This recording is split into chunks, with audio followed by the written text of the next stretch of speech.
Hey everyone, Jason here, architect working in Toronto. It's Monday. Happy Monday, everyone. Start of the week. It's December 18th today, 19th? Something like that. But Monday, Tuesday, Wednesday. We are off on Wednesday. So it's just a little bit of a crunch, trying to get all this stuff done before the holiday break. And so, everyone's excited, a 3-day week, and then off for 2 weeks, basically, or 10 days, or whatever it is. And that's the thing. I don't have to do this in Canada. Statutory holiday is Christmas Day, Boxing Day, that's the day after, New Year's Day, and I think that's it. I think that those are the statutory holidays, 3 days off. But what I tend to do, I learned this from previous offices I worked at. Agatom, great office. I'll put a link in the description below. Wonderful office. They used to close. It's like the studio's closed. It's the end of the year. Everyone needs a little bit of a break. And it's totally worth its weight in gold. Like, our jobs, as satisfying, as incredible as it is to be an architect, every human needs a break. And a lot of times, staff, they don't take their vacation, or they do take their vacation, but there's this we should be recharging our batteries every so often. And it's really important at the end of the year to just take it easy and get ready for an exciting new, a new season, new year. There's kind of this, a refresher kind of thing, new chapter. Getting, almost 2 weeks off. Like we're off on basically Thursday to the Tuesday. Like Thursday off to the weekend, full week off, and then all the way to the Tuesday of the next week. So it encapsulates a few days to recover from New Year's celebrations, jubilations.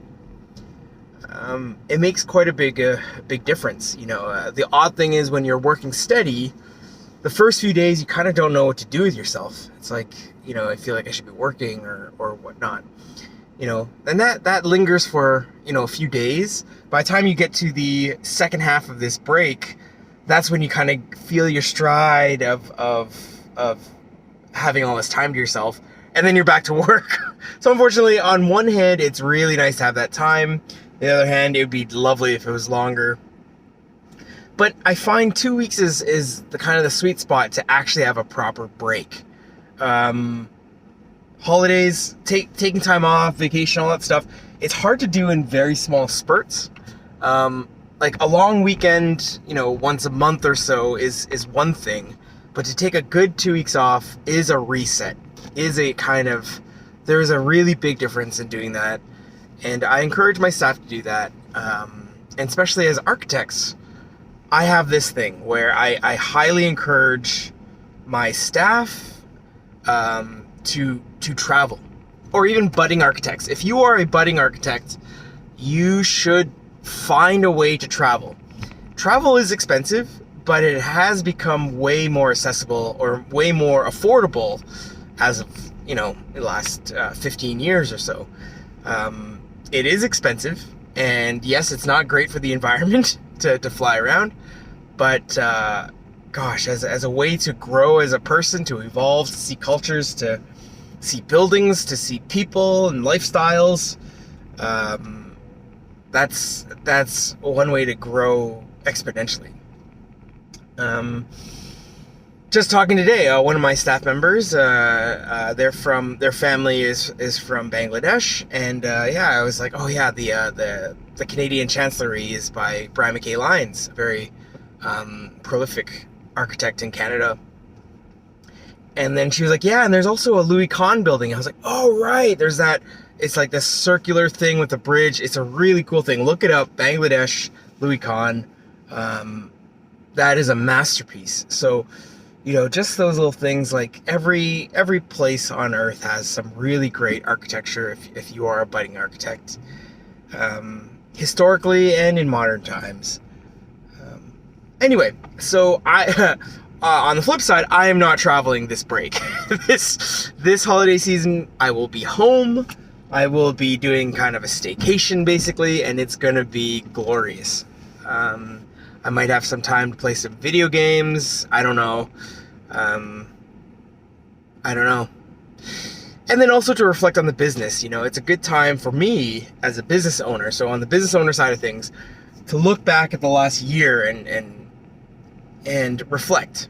You know, what things went well, what things did not, what areas can we improve upon, which areas do we need to really focus on, which areas were good, and to expand upon.